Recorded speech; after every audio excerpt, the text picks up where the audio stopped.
What's going on, guys? In the works, and there has been a severe lack of Battlefield 3 in my life lately. I've been super busy with the past holiday weekend, but luckily that's going to change because I've got a QBU-88 video for you guys today.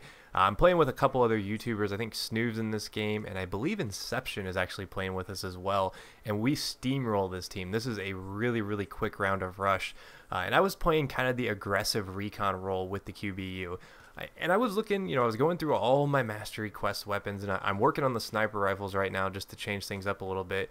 And I'm looking at them, and I'm like, okay, there's so many different semi-autos, and they all pretty much behave the same. I mean, if you look at like the MK11, the SVD, the M39, the QBU, just to name a few, and you look at their stats, there's really not a ton of differences. And one of the magical things about Battlefield 3 is that these really small details that each weapon does differently is what makes it so fun. It's what makes weapons feel unique.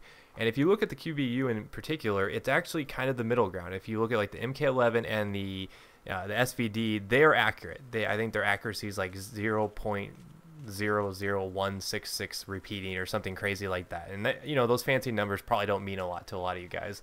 But essentially, if you're standing still and you're aiming down sight, those things are pretty much, spot on.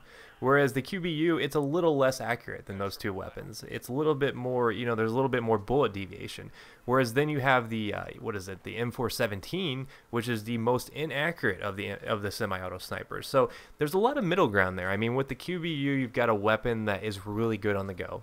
And I think that's really what its main strength is. I mean, at this point in Battlefield 3, we've used every single weapon there is to use. I know a lot of people out there are like, screw it, I've used every weapon out there. I'm just going to go to what I like using at this point. There's really no reason to grind for service stars and stuff like that. That's fine. But if you look at a lot of these weapons that you may not have really given a chance, you might actually find a weapon that suits your playstyle well. And I think the QBU really fits a aggressive style recon.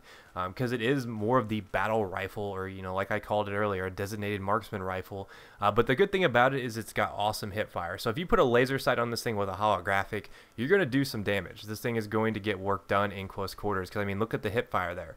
And a lot of people don't like the semi-autos because they are spammable. But honestly, guys, at longer ranges, it takes like 3 shots. Up close, usually it's going to be a 2-shot unless you get a lucky headshot. So there is a pretty big skill margin there. I think it does take some practice to get good with the semi-autos. But I think the QBU actually is worth using. And, in my experiments with this weapon, I discovered that moving around, strafing around, being constantly moving from one point to the next, especially the way Rush is designed, the QBU really fits that style of play. Now, if you're going to be someone who's sitting in the back of the map trying to pick people off with a bipod on a semi-auto, probably not the best choice here. I'd say for that, you'd probably want to go with the M39, because if you're going to pick a semi-auto for long-range shooting, the M39 is usually best of breed, just because it does have such a high bullet velocity. So I kind of look at the QBU as the middle ground. It's not the best at anything in particular other than the hip fire, other than the accuracy while moving around, while strafing around. And when you're playing on the go, a lot of times the last thing you're thinking about is, hey, do I need to stand still for that shot? I know that everybody in the world tries to train themselves to do that, me included. But let's just face it. I mean, there's a lot of variables in a Battlefield game that will throw you off your game. It'll stop you in your tracks, and next thing you know, you're strafing around, you're moving, you can't hit the broadside of the barn. It happens, probably 3 or 4 times a game. But I think the QBU is a little bit less of a punishment than some of the other weapons, because it is going to be a little bit more accurate when you're doing that. So it is worth using. It is worth trying out. It will not fit every playstyle, though. I want to be very clear on that, because a lot of people, they watch my videos, they're like, well, Jake, it didn't work for me. I didn't do a very good job with it. It just didn't fit my playstyle. And that's pretty common. I mean, there's a reason why everyone uses weapons like the M16, because the M16 doesn't really, play towards a certain playstyle. You can pretty much play with the M16 however you want.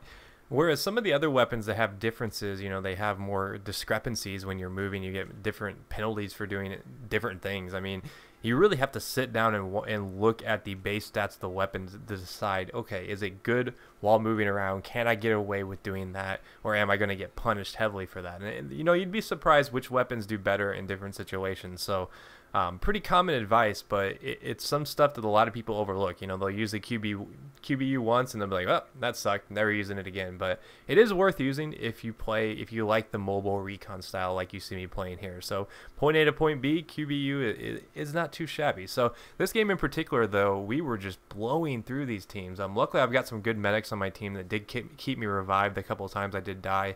But I was pretty happy with the outcome of this game. I think I ended up going, well, you can see at the end of the video, I'll leave the scoreboard up, but I ended up getting over 20 kills in like a 6-minute span. So all things considered, this was a very, very successful game with the QBU. I think it shows you just how versatile this weapon can be. I mean, if you really, really need to, the QBU can definitely reach out to longer ranges. But like I was saying, I like the mobile role. I like to move around when using the QBU. I like to be the aggressive style recon. I don't want to be sitting in the back, you know, just taking pop shots at people. I don't think that's that much fun with weapons like this. Now, if you're doing like a bolt action, obviously that's where the strengths of those type of weapons rely. But I think in particular with the QBU, up close and personal is usually going to be what really gets you the best results. So if you're feeling bold, if you want to go out there and try new things, which I do encourage, try out the QBU and then try out some of the other semi-autos just to give you a comparison. I think you guys will see the differences in the two. I mean, if you go and look at the base stats of all the semi-autos, you'll kind of see what I'm talking about. But I think it really takes a hands-on approach before you understand, you know, the differences, the small differences between weapons. Because like I said, that is one of the cool things about Battlefield 3 is just the little small itsy-bitsy details that everybody overlooks, but it will really change the way a weapon handles. So yeah, I think I ended up going, what is that, 23-2 or something like that. So a pretty good game considering we pushed through these guys in like 6 minutes. If you missed my past videos though, here's a chance to catch up, and I will see you guys next time. Peace.